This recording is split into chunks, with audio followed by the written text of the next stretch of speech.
A forgotten world lies directly beneath our feet. This is the profound mystery of the unmarked passages, a hidden network of tunnels that may have linked sacred sites across continents long before recorded history. By the end of this journey, you will see the ancient world through an entirely new lens, questioning the very timeline of human civilization. We will investigate how a temple in Peru might connect to a pyramid in Egypt and why so many cultures share the same story of emerging from underground. What does our planet still hide from us? Deep beneath the snow-capped mountains and sprawling deserts lies a legend of a hidden world, a kingdom of immense age and wisdom known as Agartha. This is not merely a story of a lost city, but of an entire subterranean realm, said to be connected to the surface by a vast and intricate web of tunnels. For centuries, this concept has surfaced in esoteric traditions across the globe, from Tibetan Buddhist texts to European occultism. These traditions speak of ancient, advanced builders who carved these passages not for mundane travel, but for a far more profound purpose: spiritual pilgrimage and protection during times of great cataclysm. The early 20th century mystic Ferdinand Ossendowski wrote of his travels through Asia, where he heard tales from lamas of these endless tunnels. They spoke of a mysterious figure, the king of the world, who was said to govern this inner earth and use these very passages to move between continents. The legends are incredibly consistent in their details, describing tunnels that are perfectly smooth, impossibly ancient, and lined with luminous crystals that emit a soft, perpetual light, guiding the way for those deemed worthy. This raises a haunting question for us today. Could these pervasive and detailed myths be something more than pure fantasy? Might they be the distorted, folkloric memory of real, physical structures, a grand network built by a forgotten civilization? To find an answer, we must move from the realm of legend to the world of stone and mortar, to the actual architectural marvels that seem to echo these ancient stories. Beneath the immense weight of the Great Pyramid, a mystery descends even deeper than its famous burial chambers. Far below the desert sands lies a place few tourists ever see, the subterranean chamber. This is a rough-hewn, unfinished room that seems to plunge into the very bedrock of the Giza Plateau. Its purpose has baffled Egyptologists for centuries.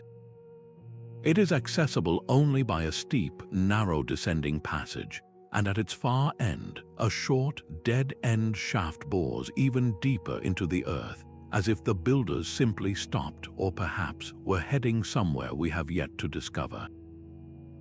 This enigmatic space has led some researchers, like engineer John Cadman, to propose a radical theory. He and others suggest this was not a tomb at all, but the heart of a powerful, water-driven machine, and that the chamber and its mysterious pit were part of a system that used subterranean water pressure to generate energy, perhaps even to power tools that carved out vast tunnel networks. The evidence, they argue, is not just in the pyramid's design, but in the surrounding landscape. Scattered around the Giza Plateau are strange, tube-like cavities drilled directly into the limestone. These are not rough caves. They are precise, smooth bored tunnels that curve through the rock with a laser-like precision that seems impossible for copper chisels and stone hammers.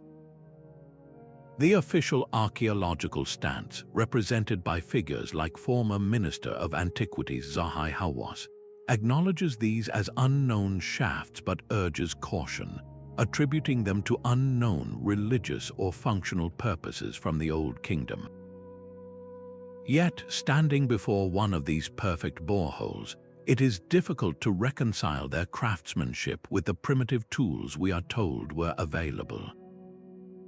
How could a civilization, even one as advanced as the Egyptians, achieve such flawless, almost industrial drilling over 4,500 years ago? The silent stone perfection of these tunnels challenges our entire understanding of ancient engineering, and this mystery of impossible stonework does not belong to Egypt alone. An identical enigma was being carved on the other side of the world, deep within the Andes Mountains. High in the Peruvian Andes, the fortress of Sacsayhuaman stands as a monumental puzzle. Its walls are a breathtaking mosaic of colossal stones, some weighing over 100 tons, cut with such precision that not a single sheet of paper can slide between them. But the true mystery of this place may lie not in what stands above the ground, but in what lies hidden beneath it, a labyrinth of tunnels known locally as the chincanas, winds deep into the earth below the fortress. Local legends speak of these passages with reverence and caution, describing them as the roads of the gods. They tell of Viracocha, a wise, white-bearded deity who emerged from the depths of the earth, traveling through these very tunnels to bring knowledge, agriculture, and civilization to the people of the Andes before vanishing back into the underworld. This is not an isolated story. Why do so many cultures, from the Sumerians to the Hopi, share this core myth of benevolent beings who came from underground to teach humanity? The stories feel less like coincidence and more like a shared, distant memory of real events. In the 20th century, explorers like Jean Savoy took these legends seriously. He ventured into the remote regions of Peru and documented what he called the Gran Villaya, a vast, lost city complex, and spoke of even more extensive subterranean networks rumored to connect the high Andes all the way to the Amazon rainforest. The sheer scale of these alleged tunnels defies belief, yet the physical evidence at known sites is compelling. The stonework found in these Andean subterranean chambers displays the same impossible precision we see at Giza. It is a signature style of cutting and fitting polygonal blocks that seems to appear across the ancient world, a shared architectural fingerprint left by builders whose technology remains a complete mystery to us. How could two civilizations separated by an ocean develop not only similar myths of subterranean gods but also near identical, advanced stoneworking techniques? The echoes are too loud to ignore, pointing toward a possibility that rewrites history, a forgotten connection across the vast, open waters of the Atlantic. The theory that these tunnels could have physically bridged oceans is perhaps the most staggering idea of all. Could a subterranean highway once have linked the Andes to the pyramids of Giza? Proponents of this transoceanic tunnel theory, like author David Hatcher Childress, suggest that our ancestors possessed a forgotten map of the Earth's crust.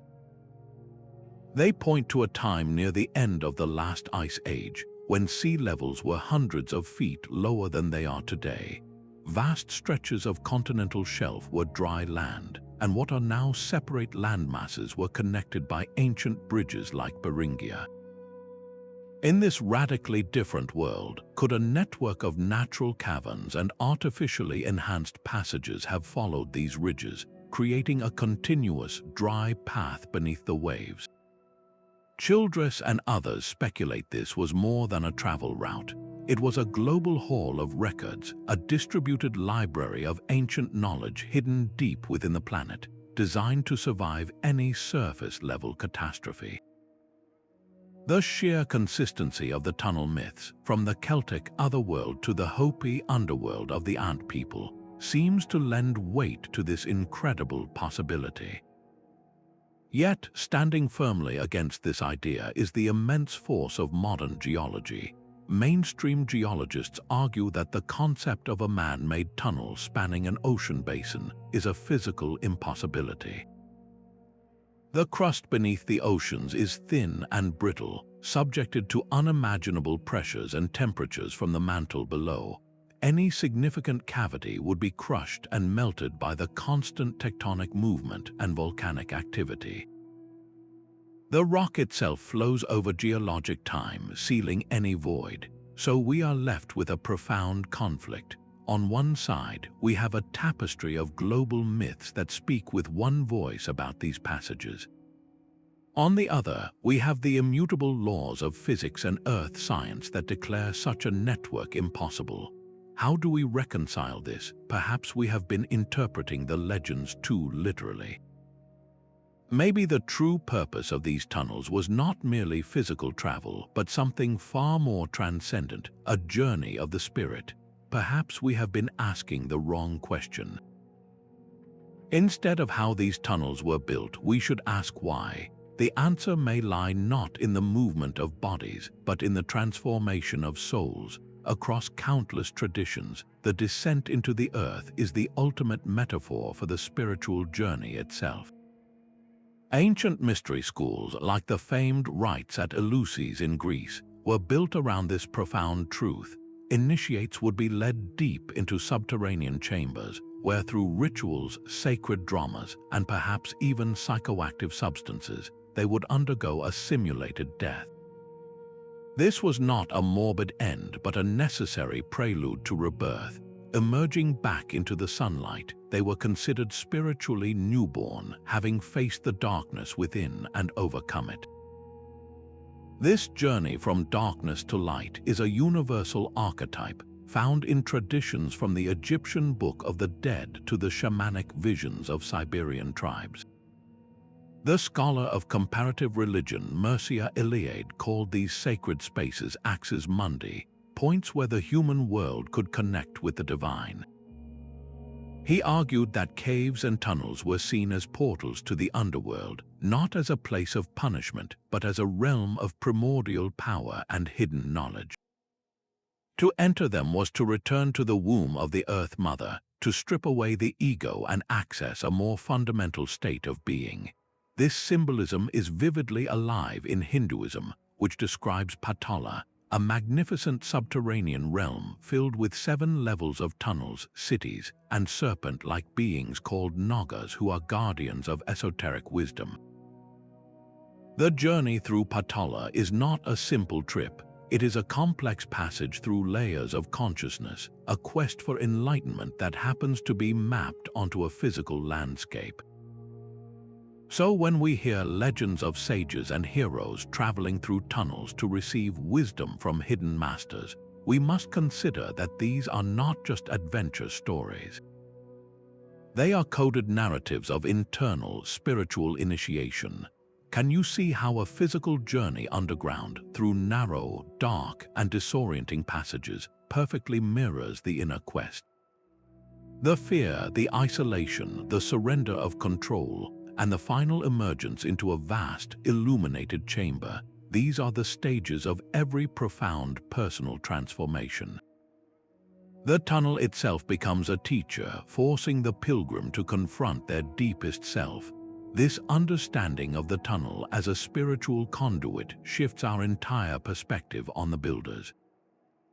It suggests they were not merely master engineers, but profound psychologists and spiritual cartographers, designing structures that guided the human spirit as much as they connected physical locations.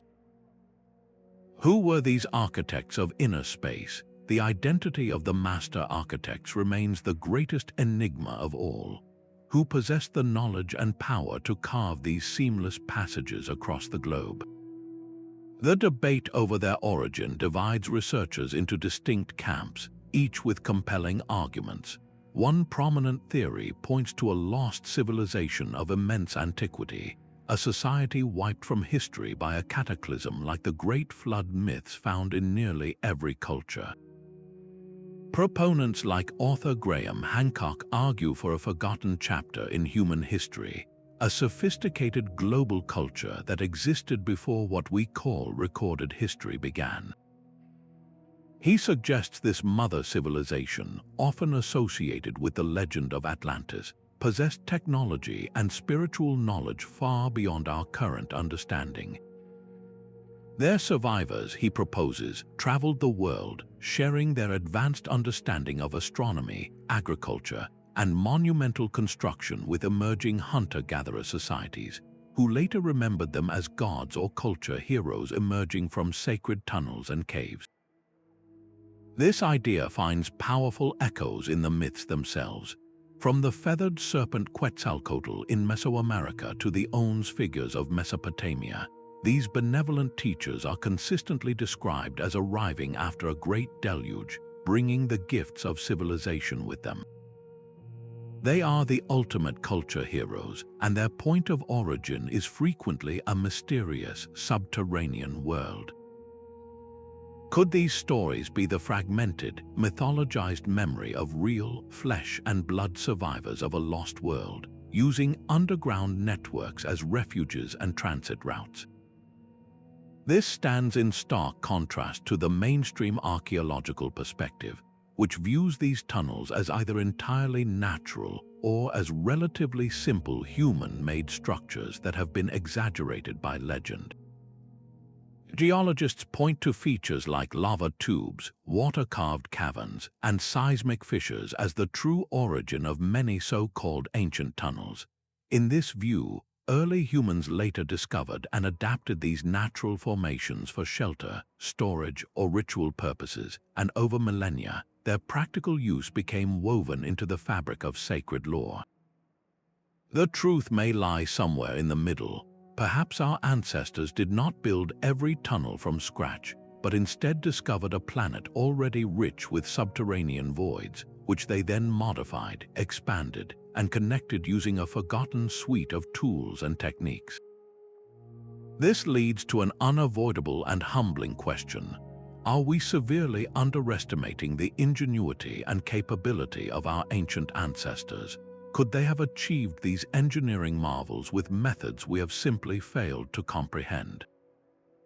The search for the builders inevitably draws us toward the silent, stone evidence they left behind, and the profound mystery of the tools that shaped it.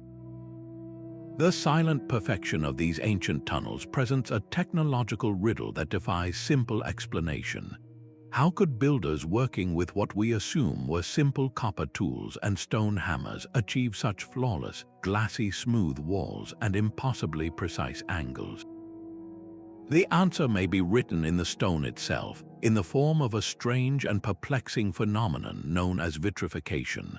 In certain underground sites, the surfaces of the tunnel walls appear not to have been cut or chiseled, but melted, as if subjected to a burst of intense, focused heat that turned the very rock into a temporary liquid before it cooled into a hard, glass-like finish.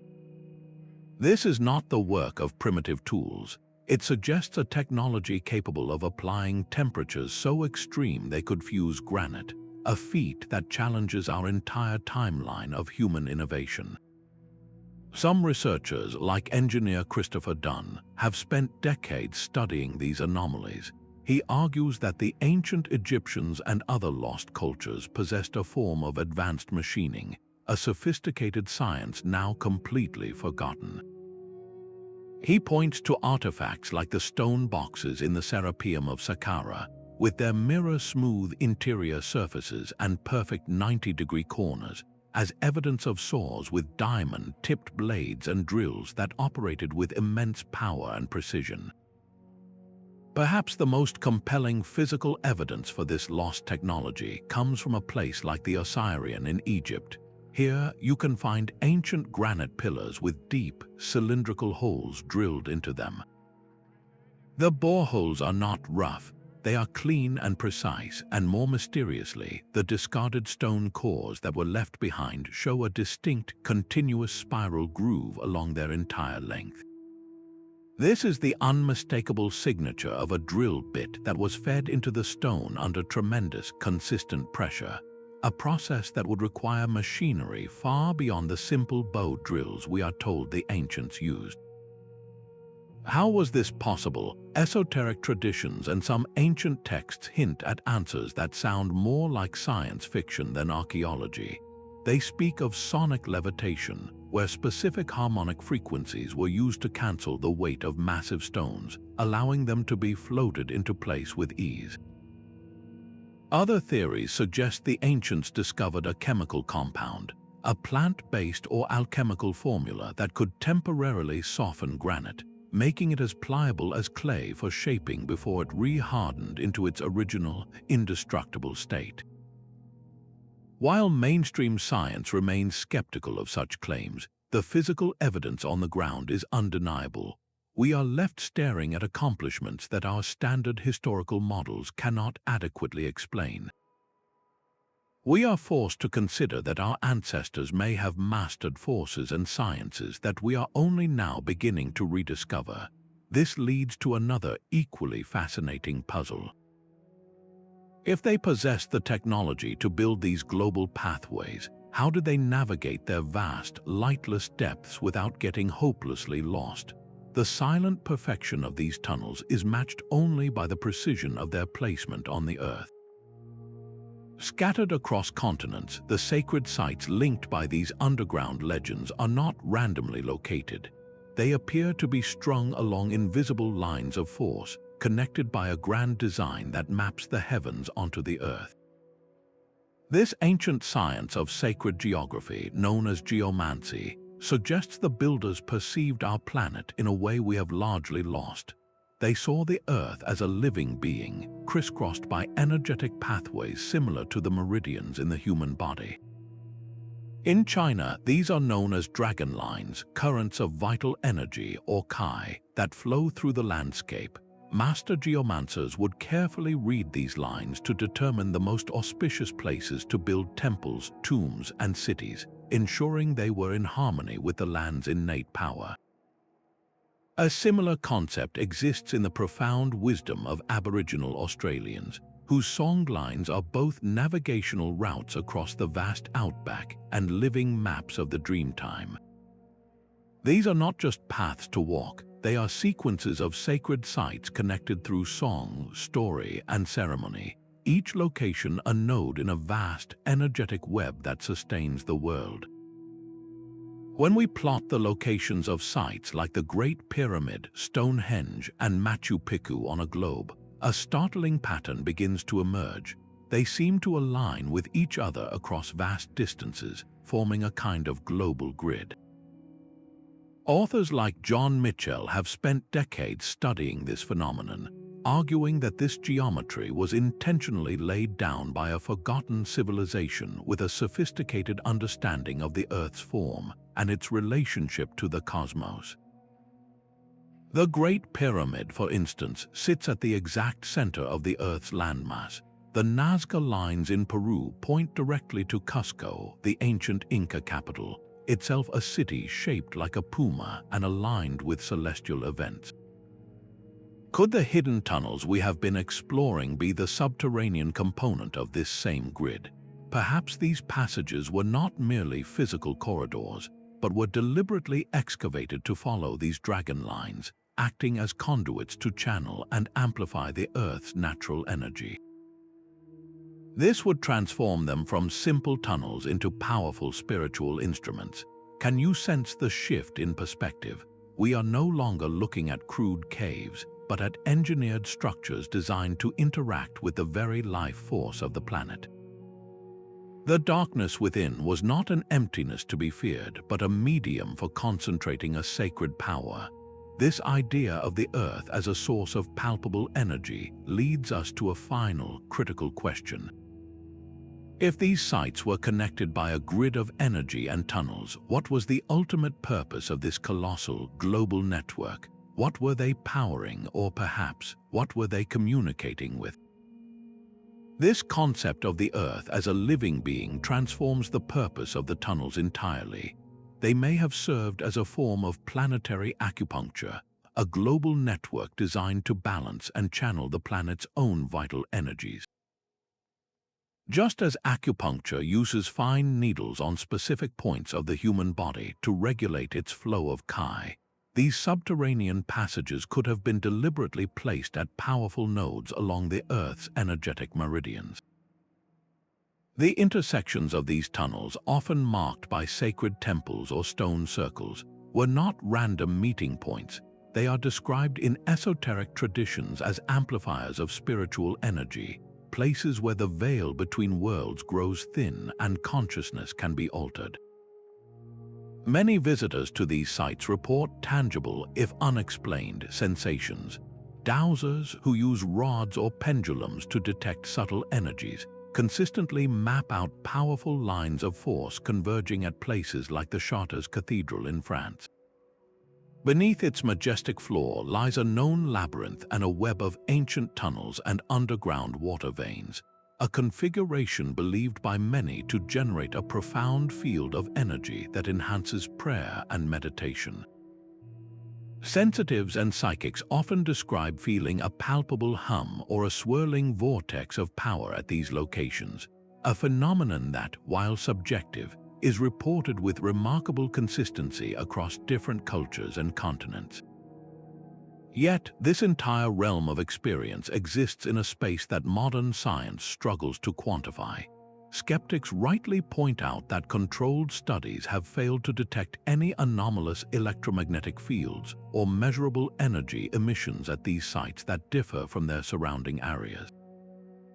They argue that the powerful feelings reported are likely psychological, the result of awe-inspiring architecture and centuries of accumulated human belief and ritual. So we are presented with a fundamental divide. Is the energy grid a physical reality our instruments are too crude to measure, or is it a magnificent metaphor for a different kind of connection?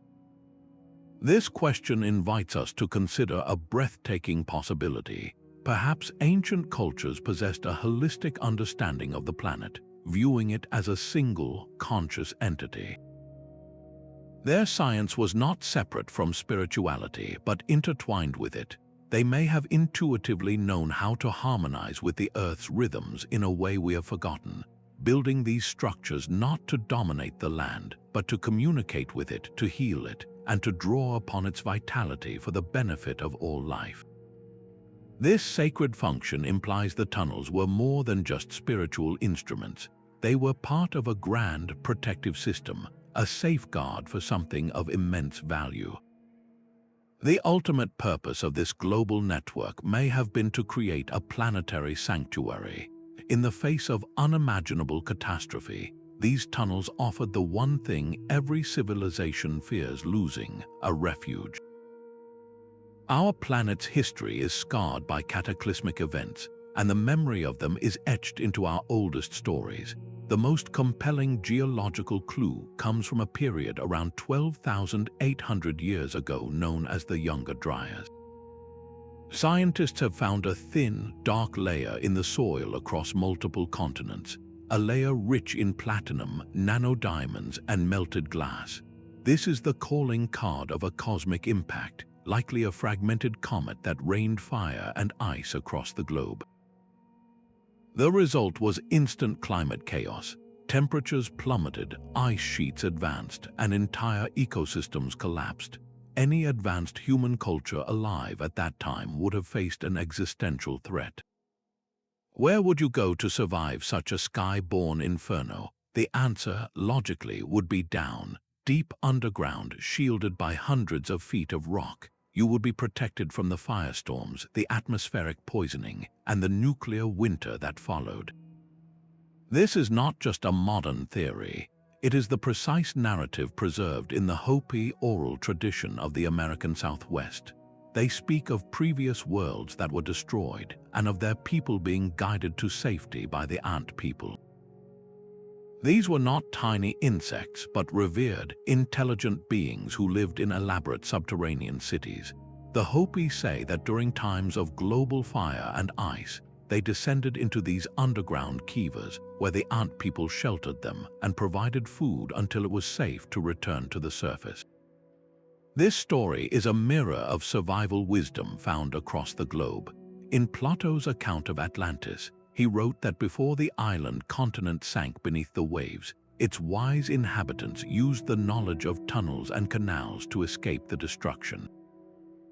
They did not merely flee randomly, they followed prepared routes to other lands, carrying their sacred knowledge with them.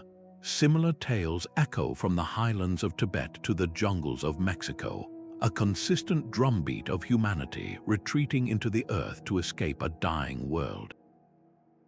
The geological evidence and the mythological evidence are in startling agreement. They tell the same story of a planet struck by disaster and a human response etched in both stone and memory. This raises a deeply unsettling question for our own technologically advanced yet surface-bound civilization.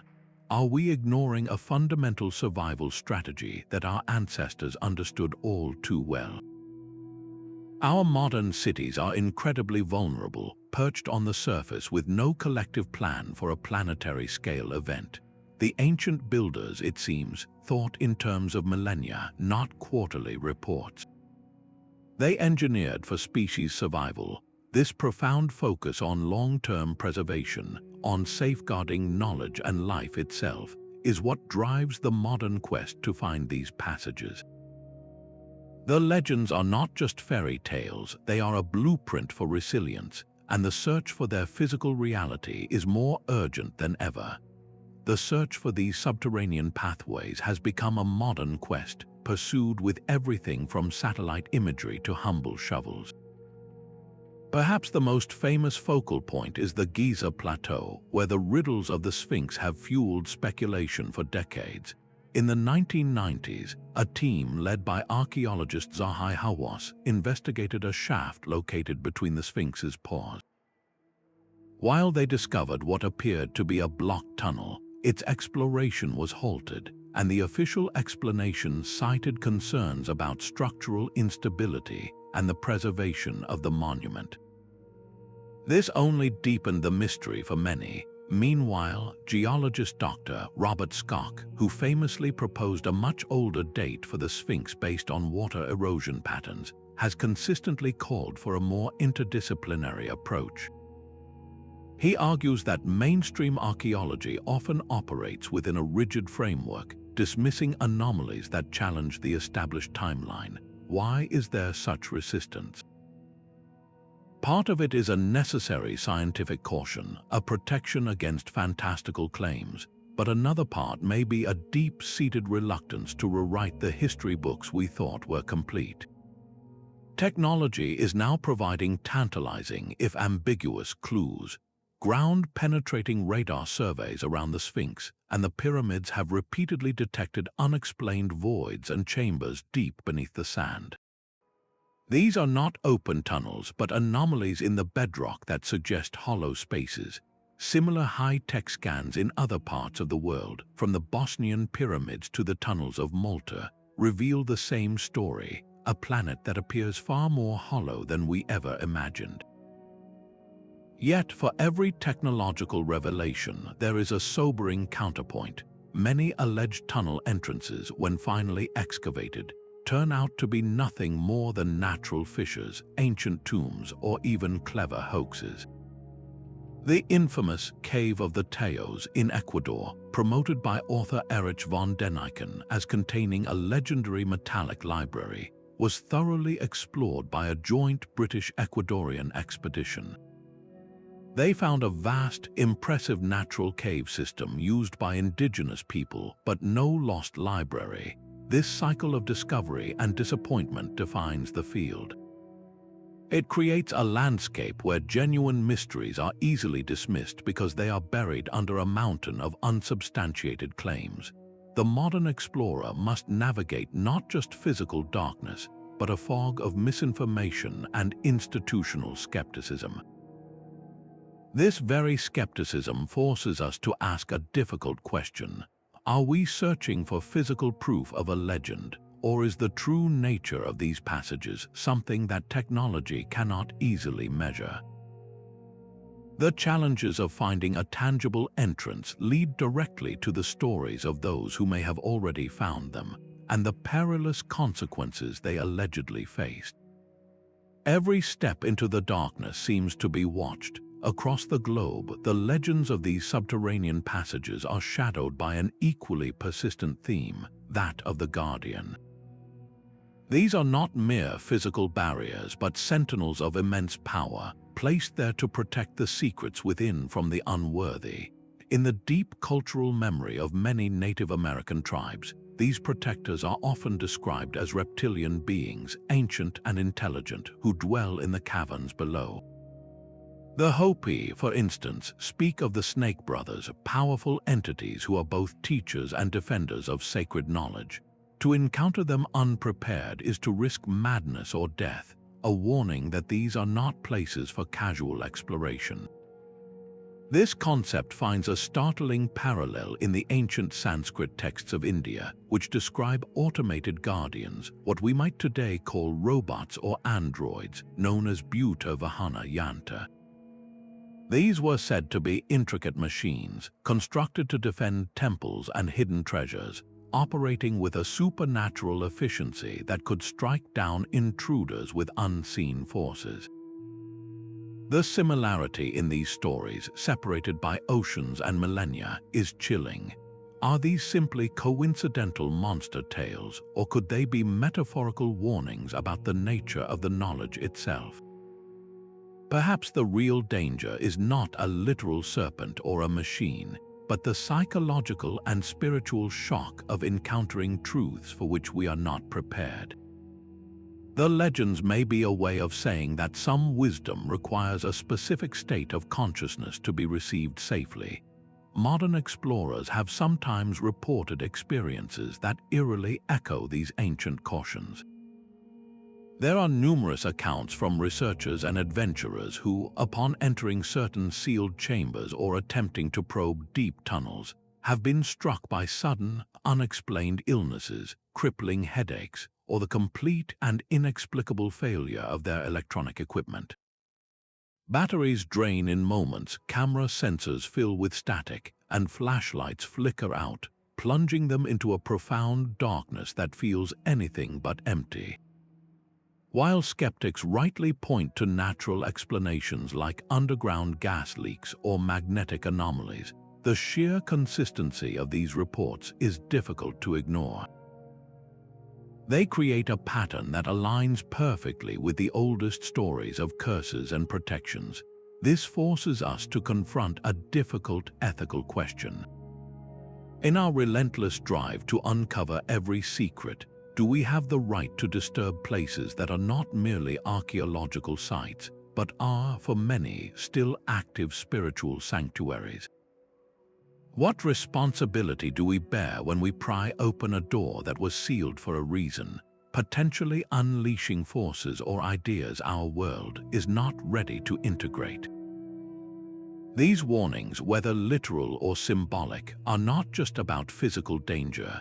They are a profound acknowledgement that the tunnels represent something sacred, a boundary between the known and the unknown that deserves reverence, not just curiosity. This deep spiritual significance is the very heart of the mystery, a perspective that has been held for centuries by the indigenous cultures who live in the shadow of these ancient wonders. The warnings of the Guardians lead us directly to the voices of those who have known these secrets for millennia. Indigenous oral traditions are not merely collections of myths. They are living libraries, preserving detailed accounts of these subterranean worlds with a precision that often defies their dismissal as simple folklore. For the Aboriginal peoples of Australia, the Dreamtime is not a past event but a continuous reality, a foundational layer of existence where the landscape itself is sung into being. Their songlines map the surface of the continent, but they also speak of the Altjera, the dreaming, which includes vast underground realms inhabited by ancestral beings. These are not metaphorical places. They are described as tangible, physical worlds beneath the Red Desert, accessed through specific waterholes and caves with their own geography and laws. This is a sophisticated cosmology that has been passed down through an unbroken chain of oral history for tens of thousands of years. Similarly, the Navajo and Hopi traditions of the American Southwest provide intricate descriptions of their emergence into this world. They tell of journeying through a series of underworlds, each one a distinct layer with its own challenges and teachers, before finally climbing up a reed or a pine tree to reach the surface. The tunnels of the ant people who sheltered them during times of cataclysm are described with architectural detail, their walls smooth and polished, their chambers organized and vast. When a Hopi elder traces the path of his people's emergence on the ground, he is not telling a fairy tale, he is recounting a historical migration route that happens to begin deep within the earth. So why are these accounts so often relegated to the category of primitive legend? The answer lies in a deep-seated cultural bias that has long privileged the written word over the spoken one. Western academia has historically viewed oral histories as unreliable, mutable stories, forgetting that for cultures without writing, the accuracy of oral transmission was a matter of survival. Knowledge was encoded in ceremony, in song, and in ritual, repeated with meticulous care across generations. When an elder shares a story of the underground, they are not inventing, they are performing a sacred duty of preservation. Cultural preservationists from these communities often speak with a quiet urgency about the sacredness of these sites. They explain that a cave entrance is not just a hole in the rock, it is a spiritual portal, a place of prayer and connection. To treat it as merely an archaeological dig site is a profound desecration, a violation of a living relationship with the land. This creates an essential ethical responsibility for modern researchers. The future of this exploration must be one of collaboration, not conquest. It requires sitting with elders, listening without preconception, and seeking permission before probing the earth with technology. Imagine what we might learn if we approached these mysteries with humility instead of a sense of entitlement. What if the precise locations, the descriptions of the tunnel's interiors, and the warnings about their guardians are all contained within these oral histories, waiting not to be disproven but to be understood? By taking these stories seriously, we are not abandoning science, we are expanding its scope to include forms of evidence we have too long ignored. This respect for traditional knowledge reminds us that the true impact of these tunnel legends is not just in the stone they might be made of, but in the cultures they have sustained and the profound, timeless wisdom they protect. This enduring power of the legend has ensured its journey from sacred oral tradition directly onto the silver screen. Jules Verne's classic novel, A Journey to the Center of the Earth, did more than just entertain. It planted a vivid and thrilling image in the public consciousness. Verne transformed the abstract concept of a hollow world into a tangible, wondrous landscape filled with prehistoric beasts and vast subterranean seas, making the impossible feel tantalizingly close. This romantic vision was later amplified by blockbuster films like Raiders of the Lost Ark, where ancient traps and hidden chambers became the backdrop for heroic adventure. These stories, while fictional, served a crucial purpose. They kept the mystery alive in our collective imagination, framing the search for lost worlds as the ultimate quest for knowledge and wonder. But this potent narrative holds a double-edged sword. The same myths that inspire adventure can be twisted to serve far darker ideologies. In the 1930s, the Nazi regime, driven by a fanatical belief in their own racial superiority, actively co-opted these ancient mysteries. They were not looking for spiritual enlightenment, they were searching for a fabricated history. Under the banner of the Onanub, their occult research branch, expeditions were sent to remote locations like Tibet.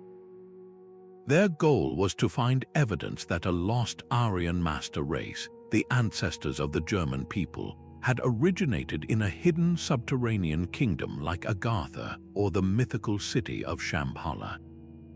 They scoured caves not for truth, but for a pseudoscientific validation of their hateful policies and their claim to global dominion.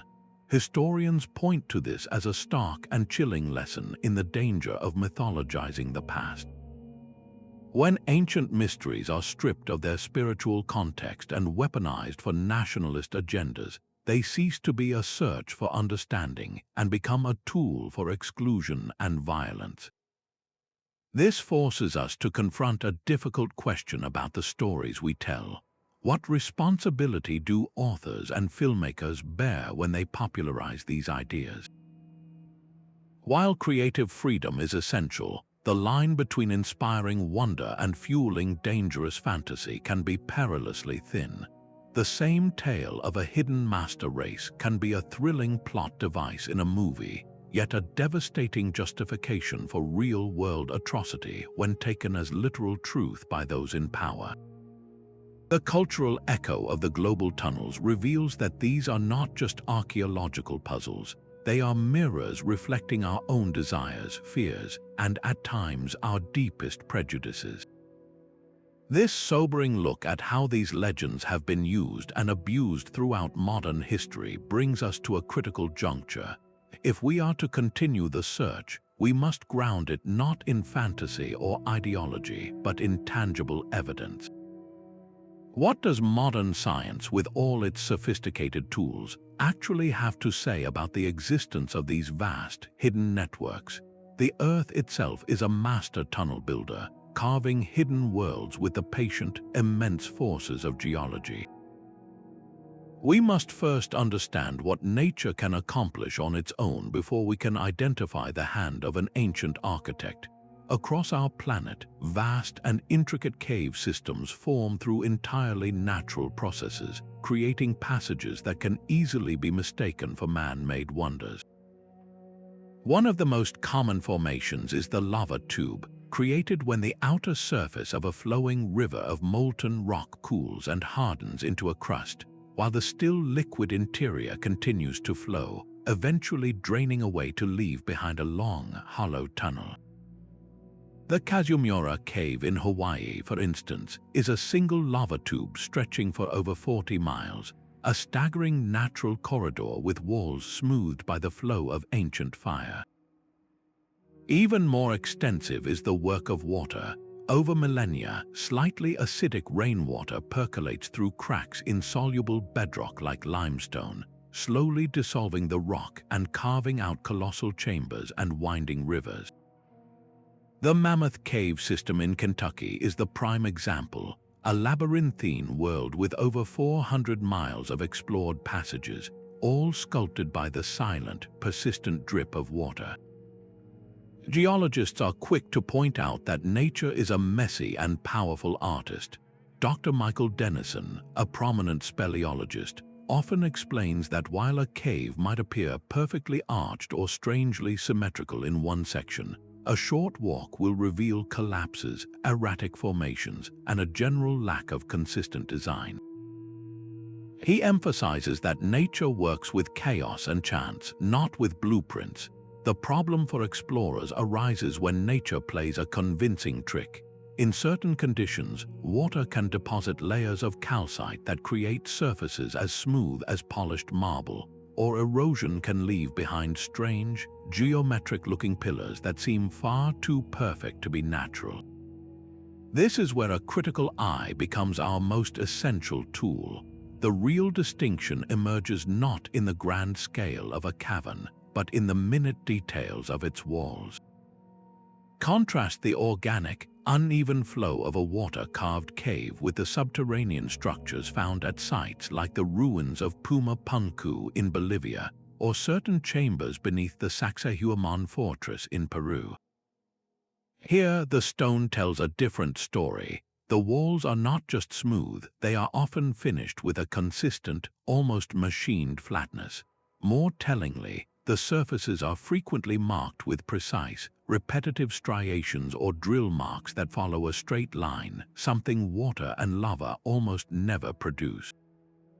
You might find perfectly cut niches, symmetrical doorways, or blocks joined with such exacting tolerances that they interlock without mortar, a signature of intentional, sophisticated construction. This is the Great Fork in the Subterranean road. One path leads us through the magnificent, chaotic beauty of natural caves, formed by the blind forces of physics and chemistry. The other path points toward something far more deliberate, where the stone bears the unmistakable fingerprints of tools, of planning, of a conscious intelligence. Learning to tell the difference is the first step in separating geological wonder from historical mystery, a skill that sharpens our focus as we turn to the most compelling and well-documented case studies from around the world. Beneath the modern island of Malta lies a world carved from solid stone, a labyrinth so acoustically perfect it seems to defy its own ancient origins. The Sacsayhuaman Hypogeum is a three-level subterranean complex dating back over 5,000 years, a place of both burial and profound mystery. Its most chilling and fascinating feature is not its stonework but its sound. Within a specific chamber known as the Oracle Room, a deep voice spoken into a small, niche-like alcove does not simply echo. It resonates, vibrating through the very stone with such power that the sound travels up through the rock and is heard clearly across the entire complex, a low hum that seems to penetrate your bones. This is not an accident of architecture. Acoustic engineers who have studied the Hypogeum confirm that this chamber is tuned to a specific resonant frequency, one that falls within the range of the human voice. When this frequency is activated, it creates a standing wave, an area of intense vibration that can produce trance-like states in the human brain. The effect is physically palpable, a sensation of sound not just heard but felt throughout the entire body, as if the stone itself is singing. This leads to an inescapable conclusion. The builders of the Hypogeum were not merely diggers, they were masters of sonic technology. They engineered this space to use sound as a tool for altering consciousness, likely for shamanic rituals or spiritual initiation. The legends that cling to the site only deepen the mystery. Folklore speaks of vast tunnels leading out from the Hypogeum, passageways that supposedly stretched beneath the Mediterranean Sea, connecting Malta to the temples of Sicily and even to the Oracle at Delphi in Greece, another site famed for its trance-inducing vapors and prophetic voices. The idea of a subterranean network linking sacred sites dedicated to altered states is a powerful one. It suggests these tunnels were not just roads but resonant cables for spiritual communication. The Hypogeum story took a darker turn in the early 1900s when a group of some 30 schoolchildren and their teacher were reportedly led on an exploration of the deeper, uncharted levels. As the story goes, they ventured into a side passage and never returned. A search party found no trace of them, only a silent, empty labyrinth. While official records of the event are frustratingly scant, the tale has become woven into the fabric of the Hypogeum's legend, a permanent warning of the unknown dangers that might still wait in the dark. It forces us to ask a profound question about the ancient world. What if sound was not just for music or communication, but a sophisticated technology? What if these builders understood the vibrational nature of reality in a way we are only beginning to grasp, using harmonic frequencies to heal, to inspire visions, or even to manipulate the very stone they built with? The silent, sonic wonder of Malta reminds us that these hidden passages engaged more than just the sense of sight. They were designed as full-bodied, sensory experiences, where the very air you breathed could be sculpted into a tool for transformation. The darkness within these passages was never meant to be absolute. Legends from every corner of the world speak of tunnels that glowed with their own inner light, illuminated not by torches but by the very walls themselves. Ancient texts and explorer accounts frequently describe corridors lined with phosphorescent fungi, or embedded with crystalline structures that pulsed with a soft, ethereal radiance. This recurring detail is too specific to be mere coincidence. It suggests these subterranean architects mastered a form of permanent, natural lighting. In the remote caves of Vietnam and New Zealand, modern adventurers have indeed encountered vast caverns where the ceilings are alive with a blue-green glow, created by millions of bioluminescent fungus gnats or glowworms. The effect is otherworldly, transforming a dark cave into a starry night sky deep within the earth. This natural phenomenon has a solid scientific basis. Bioluminescence is a chemical reaction within living organisms, a cold light produced without heat. But what about the legends of glowing crystals? Here, the science becomes even more fascinating. Certain crystals, like quartz, possess a property known as piezoelectricity. This means that when pressure or mechanical stress is applied to the crystal, it generates a small electrical charge. In the constant, subtle tectonic shifts of the Earth, a vast quartz-lined tunnel could theoretically accumulate enough energy to produce a visible glow, or even to power some form of ancient technology. The reality of such crystalline power is on stunning display deep beneath Naka, Mexico. There, miners discovered a cave filled with gargantuan selenite crystals, some the size of ancient trees. This cave is a natural furnace, but it proves that the Earth is capable of growing crystals on a monumental scale. Could a cooler, more accessible version of such a cave have served as the inspiration for the glowing hallways of legend? Imagine walking through a passage where the very walls guide your way. There is no flickering shadow, only a steady, calming luminescence that reveals perfectly smooth surfaces and mysterious glyphs carved into the stone. This manipulated light transforms the journey. It eliminates the primal fear of the dark, replacing it with a sense of awe and sacred purpose. Such an environment would be perfect for quiet contemplation or for intricate ceremonies where light itself was part of the ritual. The tunnel becomes more than a path, it becomes a gallery of knowledge, its walls a permanent record illuminated for those who knew how to enter. This idea of light as both a practical tool and a spiritual symbol connects directly to the tunnel's proposed role as libraries. In a space perpetually bathed in a gentle glow, sacred texts could be studied, star maps could be deciphered, and the very nature of reality could be pondered without the distortion of flickering flames. The light itself becomes a guardian of wisdom, preserving it through the ages. If the walls could truly glow, then what other impossible wonders might these hidden passages contain?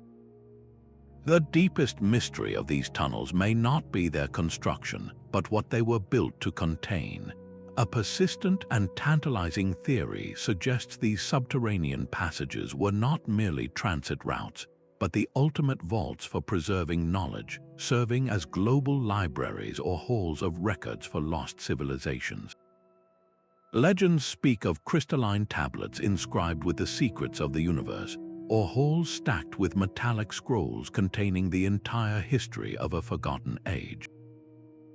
One of the most famous of these artifacts is the legendary Emerald Tablet, a single slab said to hold the fundamental principles of alchemy and the nature of reality itself.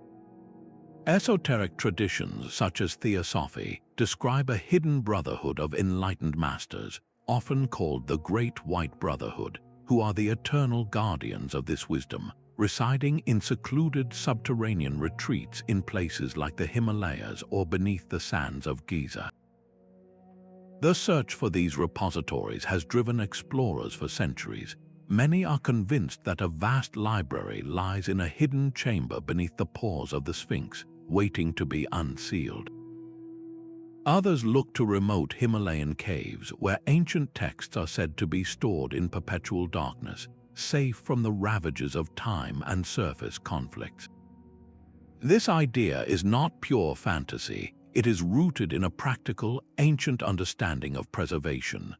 Underground environments offer a naturally stable climate, protecting delicate materials like papyrus, vellum, or metal alloys from the destructive cycles of humidity, temperature fluctuation, and light that degrade artifacts on the surface.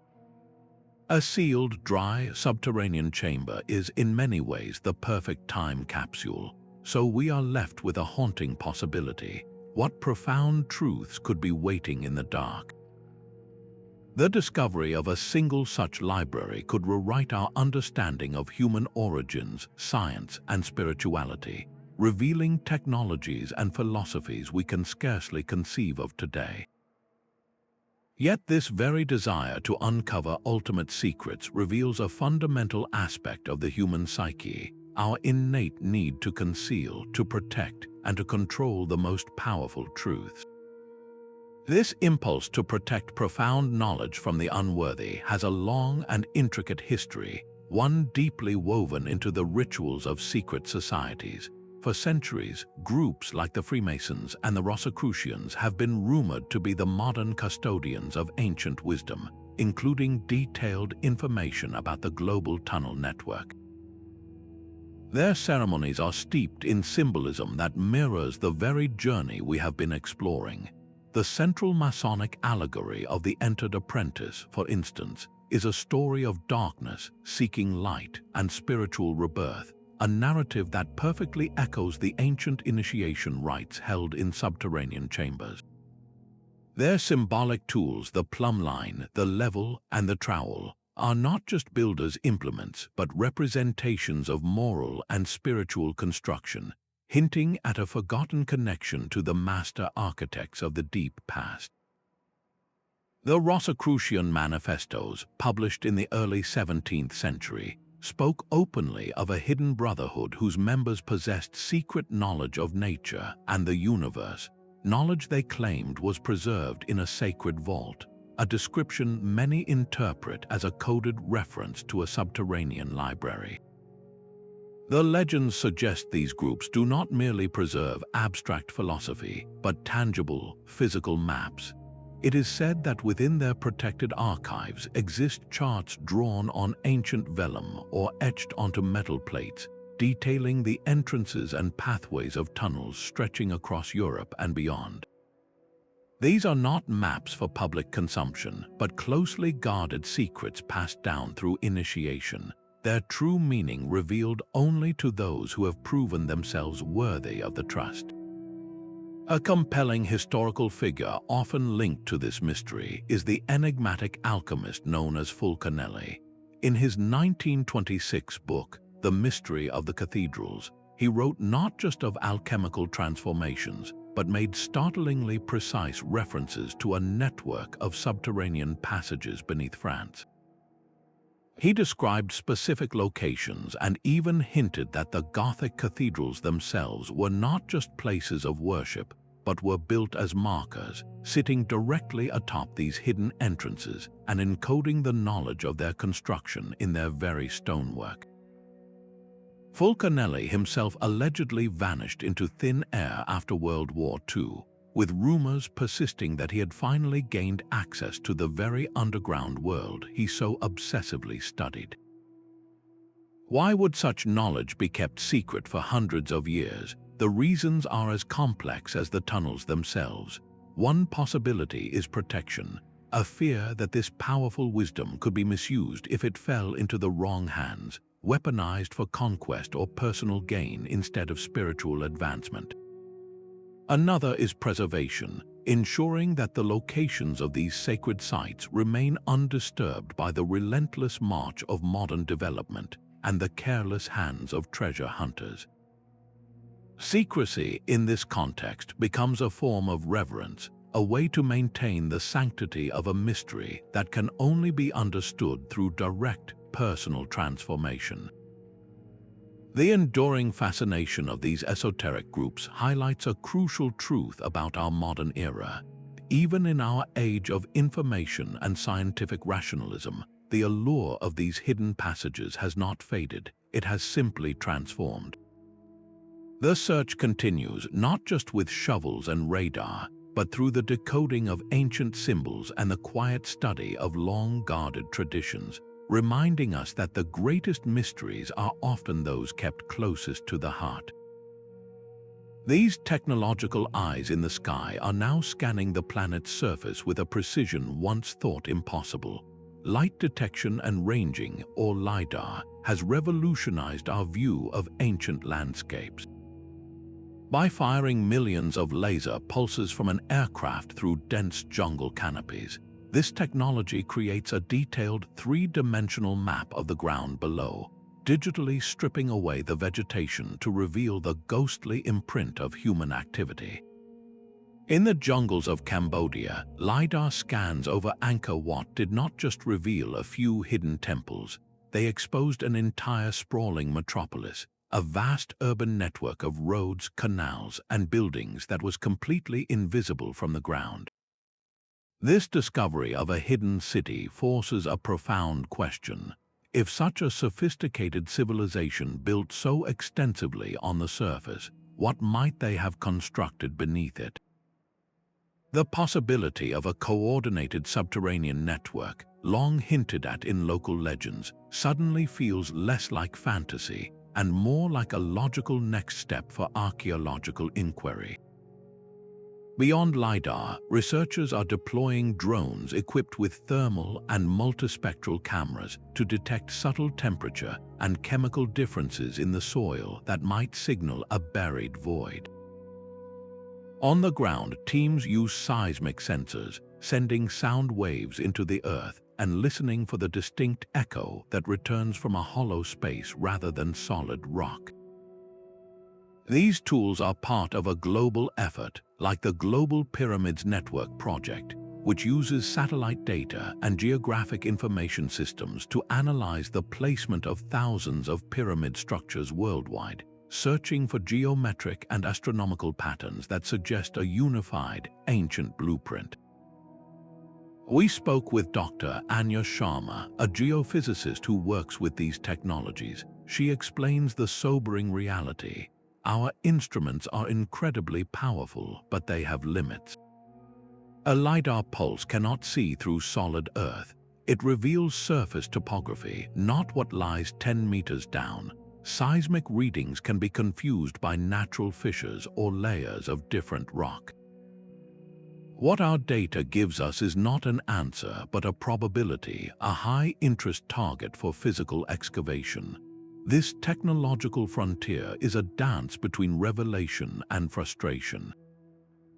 Every new scan has the potential to pinpoint a potential entrance, yet each one also produces anomalies that defy easy explanation, ghost signals in the data that could be a buried chamber or could be nothing at all. So, will this arsenal of advanced technology finally solve the ancient mysteries of the global tunnels? It may indeed lead us to physical proof, to a sealed doorway that finally opens. Yet, with every new discovery, a deeper layer of questions emerges. Finding a tunnel is one thing, understanding the mind that conceived it, the culture that used it, and the profound spiritual purpose it served is another matter entirely. These tools bring us to the threshold, but they cannot cross it for us. They return us, ultimately, to the most human element of the search, the need to stand on the ground, to feel the ancient stone, and to experience these sites not as data points on a screen, but as places of palpable, enduring power. The darkness has a way of playing tricks on the mind, but some explorers return with stories that defy easy explanation. One account comes from a member of a caving expedition in the Cappadocia region of Turkey, a landscape riddled with ancient, multi-leveled underground cities. Deep within a sealed section, his headlamp failed, plunging him into an absolute blackness so profound he felt he was floating.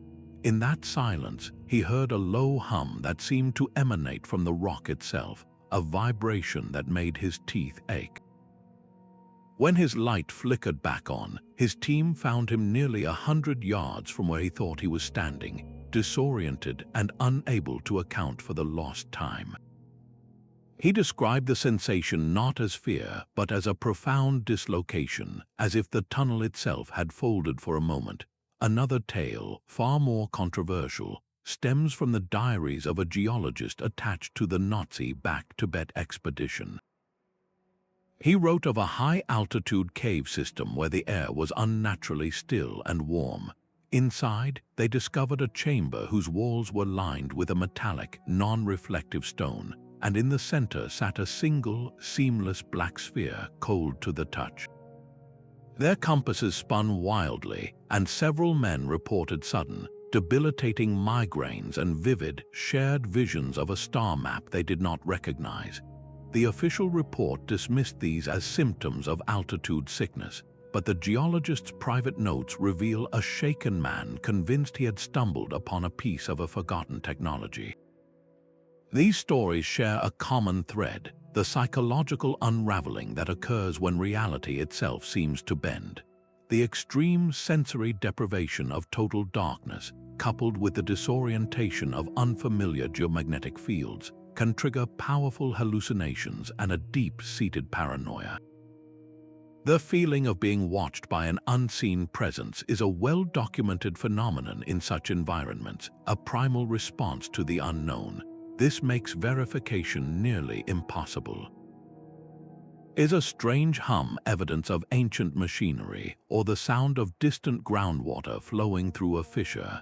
Is a shared vision a psychic event, or simply the result of collective suggestion and exhaustion? The line between a genuine paranormal encounter and a perfectly natural psychological breakdown is incredibly thin, blurred further by the very human desire to find meaning in the void. These personal testimonies, unverifiable as they may be, form the emotional core of the mystery. They are not just data points, but raw human experiences that challenge our understanding of reality. They force us to confront a critical ethical dilemma. If the pursuit of truth risks a person's sanity, where do we draw the line? A profound tension lies at the heart of this quest, the conflict between our thirst for discovery and our duty to preserve. The very act of searching for these sacred tunnels can, ironically, destroy the cultural and spiritual fabric that makes them meaningful. In Peru, the growth of tourism around sites like the Chinchana's tunnels has led to significant damage, with unauthorized visitors carving their names into ancient walls and dislodging stones in search of non-existent treasure.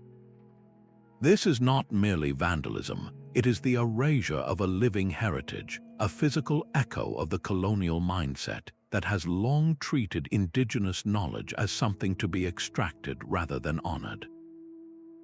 The principles of leave no trace exploration, long championed by cavers and conservationists, must become the universal standard. This means documenting a site with photographs and measurements rather than taking souvenirs and leaving every stone exactly as it was found.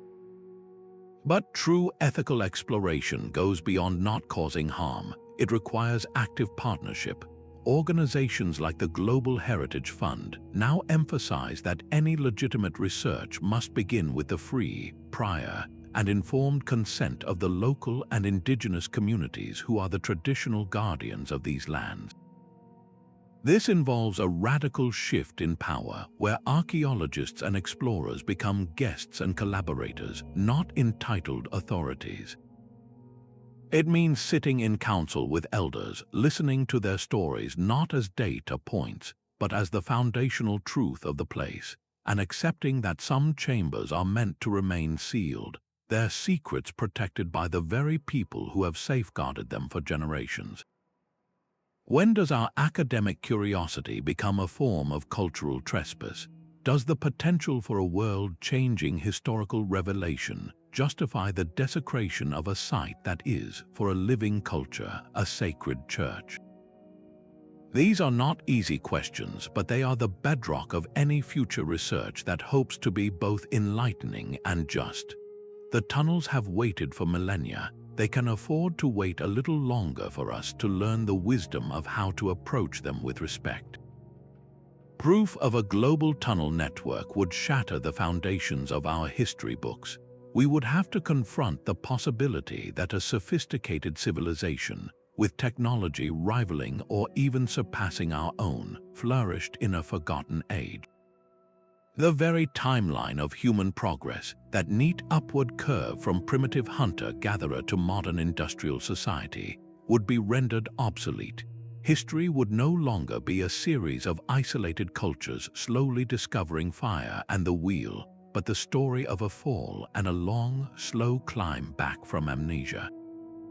The impact would ripple through every field of human knowledge. Geologists would have to reconsider the forces that shape our planet, discovering how these passages survived millennia of tectonic shifts. The discovery of their construction methods could unlock revolutionary new techniques. Imagine a world where we learn to soften stone with acoustic frequencies or botanical solutions, allowing us to build structures that are both monumental and seamless, capable of withstanding earthquakes for 10,000 years. The energy sources they might have harnessed, perhaps drawing power directly from the Earth's own geothermal or telluric currents, could offer us a blueprint for clean, limitless power, freeing us from our dependence on fossil fuels. Futurists often speak of such a discovery as a great unifying event for humanity. A shared, ancient heritage linking every continent could dissolve the artificial barriers of nationalism and race, fostering a new era of global collaboration. Historians, however, sound a note of caution. They remind us that paradigm shifts of this magnitude are rarely smooth. Established institutions, from academia to organized religion, would face an existential crisis. How would world faiths reconcile their creation stories with a tangible, pre-existing global culture? The very definition of human potential would be rewritten, forcing a collective spiritual awakening or, potentially, a deep and destabilizing crisis of belief. This discovery would force each of us to look at a simple cave or an ancient mound not as a relic of a simple past, but as a potential doorway. Your sense of place in the world, your understanding of time, and your connection to every other person on the planet would be fundamentally altered.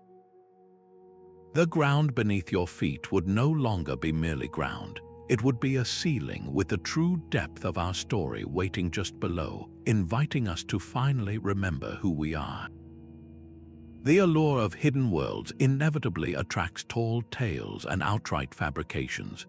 One of the most persistent myths involves the search for Shambhala in the remote mountains of Russia, where certain caves are proclaimed to be gateways to the subterranean kingdom.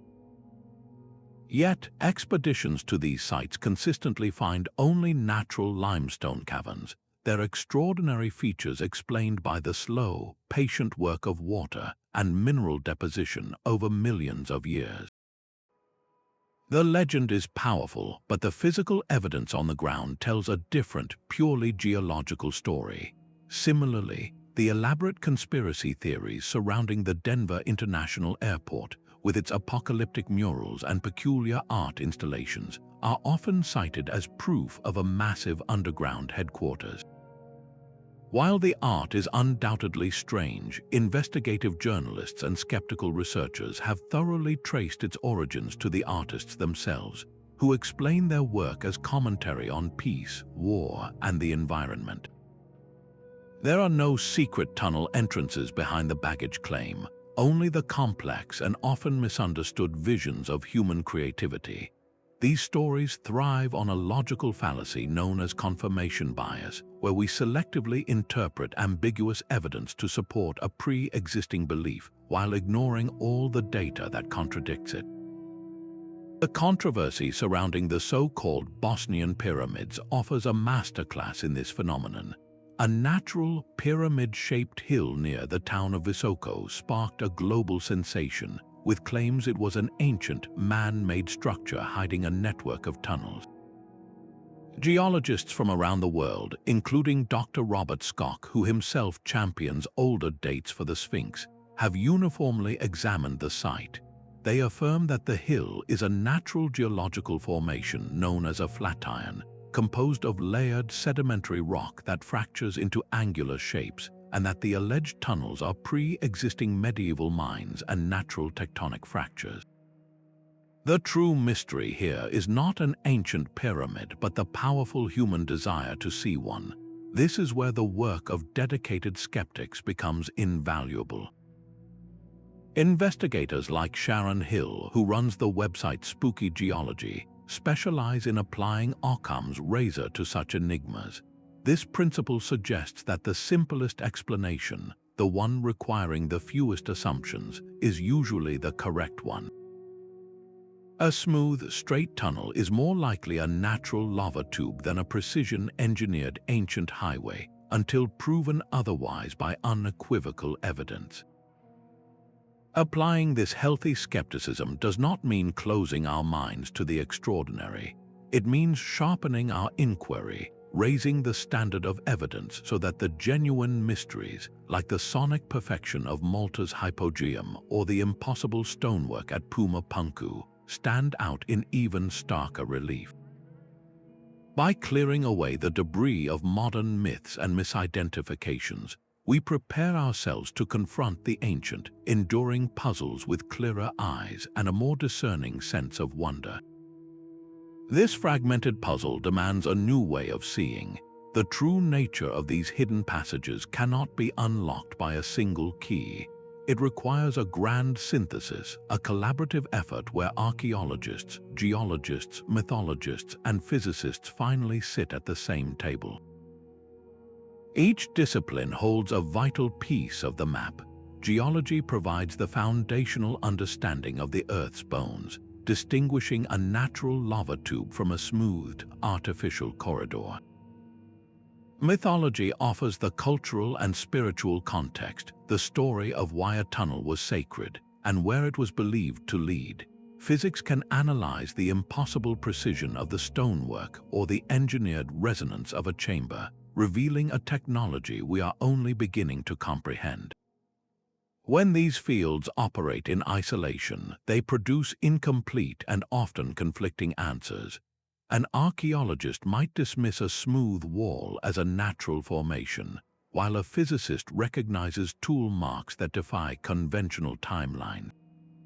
A geologist sees a cave, while a mythologist sees the entrance to the underworld described in a 1,000-year-old poem.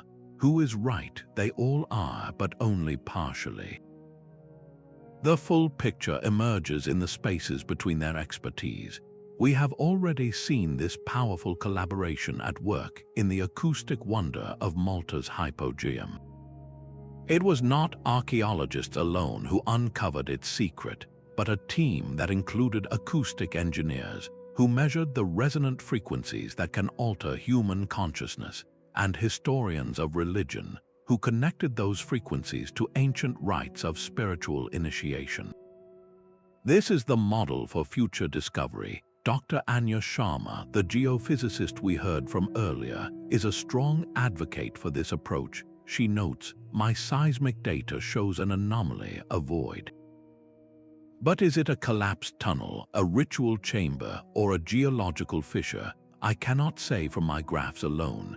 I need the archaeologist to tell me what was found nearby, the mythologist to share the local stories of that place, and the materials scientist to analyze the composition of the walls. Our instruments give us the where, but it is this collaboration that uncovers the why. What if the greatest barrier to understanding our past is not a lack of evidence, but the artificial walls we have built between our departments of knowledge? How many breakthroughs are we missing because a geologist never reads a book of folklore, or an archaeologist dismisses a physicist's analysis of ancient machining?